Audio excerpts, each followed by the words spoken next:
again. A lot of our Buddhists are called Buddhists, but we don't have the original text of the Buddha, the Nikayas. So how can you understand the Buddha's words?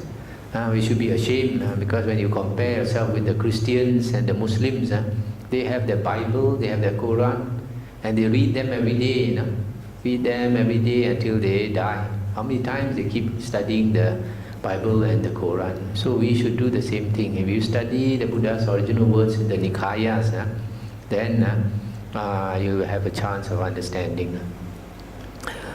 It so happened I have just given some talks on the Buddha's words in the Samyutta Nikaya.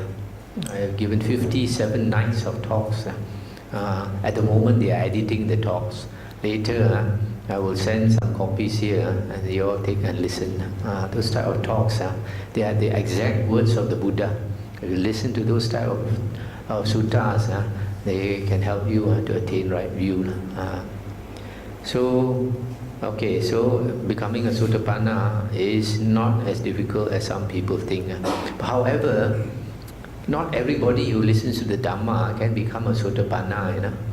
During the Buddha's time, there were many people, they listened to the Dhamma also, either they had no interest or they could not get into the thick skull. One of them was Devadatta, one of the disciples of the Buddha who tried to kill him. This man, his greed for power was very, very great because of the ego. This ego had a big fat ego. So people who have a ego, when they come near a teacher, they don't have full confidence in the teacher. When the teacher teaches them something, they think they are very smart, they already know, they won't listen properly. So because of that, he did not get right view. So that's why he went off the wrong way. Another person was this Prince Ajatasattu who used to help him. This Prince Ajatasattu also very ambitious. He could not wait for his father to become old and die to take the place. He killed the father to become a king first. So after killing the father was a very good man, a disciple of the Buddha. Every night he could not sleep. When you do something wrong like that, your conscience disturbs you. Every night he could not sleep. So one night when he could not sleep, and it was a full moon night, all his ministers came to him. So he asked his ministers to bring him to see some holy men. So some ministers suggested some religious person. He heard, he kept quiet. He was not interested because he had seen that they were going to talk to that monk before. Then another minister suggested another famous monk. He heard also, he kept quiet because he had been to talk to that monk before. And then finally, all the ministers had suggested those monks, famous monks that he had seen before, did not impress him. Then his physician, his doctor, was keeping quiet. So he asked his doctor, he said, "Kumarabacha, why are you keeping quiet? Who do you think I can go and visit tonight?" And this Dr. Jivaka Kumarabacha told him, "Raja, there is Samana Gautama. He is reputed to be an Arahant Sammasambuddha, and he's my teacher. If you don't mind, I'd like to bring you to see him." Then he had never heard of he had never been to see this the Buddha before. So he went. Then when he went to see the Buddha, he asked the Buddha some questions about what's the benefit of becoming a monk. So the Buddha explained to him the advantages of becoming a monk and all that. And he was very satisfied with the Buddha's answer. Then the Buddha asked him, "Have you asked the same question of other monks?" He said, "Yes. I asked this monk, he got angry with me." Could not answer, got angry with me. I asked another monk, instead of answering me, he going to talk about something else. So he was not happy with all these other monks, but he was very happy with the Buddha's answers. So he thanked the Buddha and then he left. After he left, the Buddha told his monk disciples, the Buddha said, "Hey, look at this foolish man, Ajatasattu. To become a king, he killed his father, who was such a good man.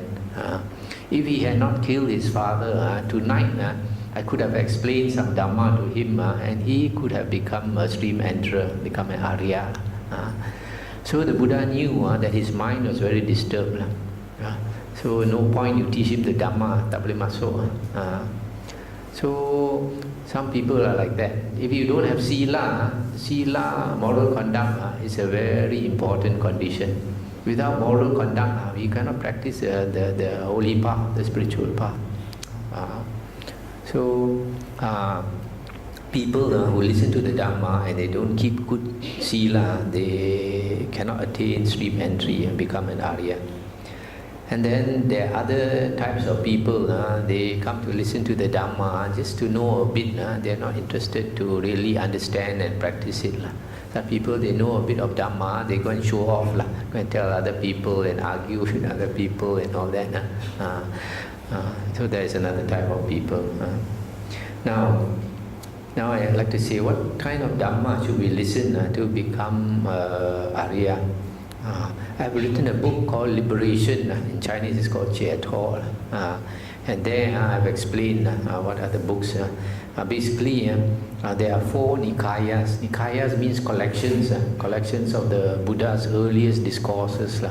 Actually, there are 5 Nikayas, but the first 4 are the earliest. The Digha Nikaya, long discourses of the Buddha. Majjhima Nikaya, middle length discourses of the Buddha. Sangyutta Nikaya, connected, topically related discourses of the Buddha. And then Anguttara Nikaya, numerically arranged discourses of the Buddha. Out of these 4 Nikayas, I've spoken on 2. Each one also 50 over hours of talks.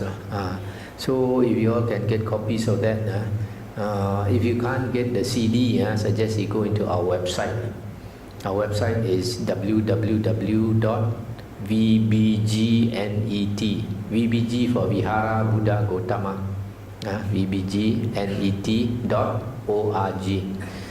If there's any of my books here or CDs, you find the website there, and you go into our website, you have all these talks. So if you read the books, it's a bit harder to understand. If you listen to my talks, because after reading the suttas, I try to explain it more detail, then it will be much easier for you to understand. So the first earliest 4 Nikayas are the most important. The translation now, the best translation it can be found from Wisdom publication in America and UK. Now, in the Digha Nikaya, Sutta number 16, when the Buddha was about to pass away, remember Ananda asked him, Bhagavan, after you are gone, whom should we follow as our teacher? Whom should we take as our teacher? And the Buddha said, after I am gone, take the Dhamma and the Vinaya as your teacher. The Dhamma refers to the discourses of the Buddha spoken by the Buddha. Vinaya is the monastic discipline. So for lay people, you don't need the Vinaya. So your teacher should be the suttas, the Dhamma, the earliest discourses of the Buddha. The Buddha did not appoint any monk to succeed him. The Buddha says his teachings will succeed him. And then in the Anguttara Nikaya 4.180, the Buddha said that later on there will be a lot of wrong teachings. And the Buddha said that if any monk says such and such is the Buddha's teachings, you don't accept, but you don't reject also.